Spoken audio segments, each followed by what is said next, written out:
पारंपरिक पिकाला बगल देत शेतकऱ्यांनी यावर्षी विविध प्रकारचे फळबागाची लागवड केली आहे। त्यामध्ये टरबूज ह्या ठिकाणी शेतकऱ्यांनी लावलं होतं। मात्र रमजान महिन्याच्या पार्श्वभूमीवर टरबूजाला मोठी मागणी होती आणि टरबूज 20 रुपये किलो विकत होतं। मात्र मागच्या 2 दिवसाच्या वातावरणाच्या बदलामुळे व आवक वाढल्याने टरबूजाच्या दरामध्ये मोठी घसरण झाली आहे आणि त्यामुळे शेतकऱ्यांनी जे आहे ते टरबूजाच्या पिकावरती अशा प्रकारे रोटारेटर आपल्याला फिरवल्याचं पाहायला मिळते। अशा प्रकारे टरबूजाचा सडा जे आहे ते या शेतकऱ्याच्या शेतामध्ये आपल्याला पाहायला मिळते। दुसरीकडे शेतातून बाहेर काढून जे आहे ते शेतकऱ्यांनी अशा प्रकारे टरबूज जे आहेत ते शेताच्या बाहेर टाकले आहेत। नेमकं कारण काय आणि कशामुळे हे टरबूज जे आहे ते या शेतकऱ्यांनी बाहेर टाकला, आपण टरबूज उत्पादक शेतकरी आपल्या सोबत आहेत। काय सांगाल तुम्ही, रोटारेटर फिरवलेलं आहे, नेमकं कारण काय?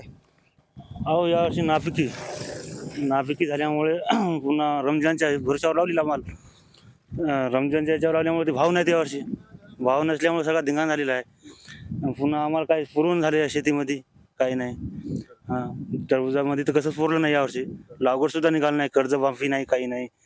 कर्जमाफीचं आम्हाला वाटलं होईल नवीन शासन आल्यावर, कर्जमाफी नाही, काहीच नाही। आता बँकेचे तकादी लागलीत, बँका आम्हाला फोन करायच्यात भरा तुम्ही कर्ज म्हणून। आम्ही कुठून भरणार? आमच्याजवळ काहीच नाही आज भरायला।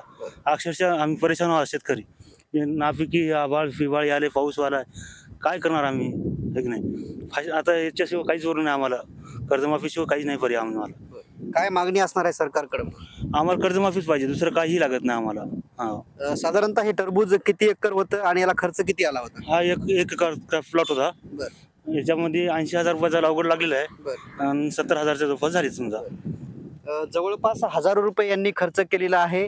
बँका ज्या आहेत ते कर्जासाठी तगादा लावत आहेत, आम्हाला कर्जमाफी पाहिजेत आणि त्याचबरोबर या टरबुजासाठी जे आहेत ते 70 ते 80,000 रुपयाचा खर्च आल्याचं या शेतकऱ्यांनी सांगितलं आहे। रमेश चेंडगे, TV9 मराठी, हिंगोली।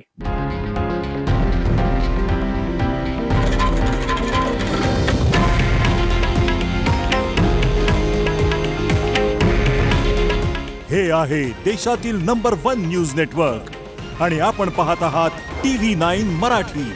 काळजी तुमची, हित महाराष्ट्राचं।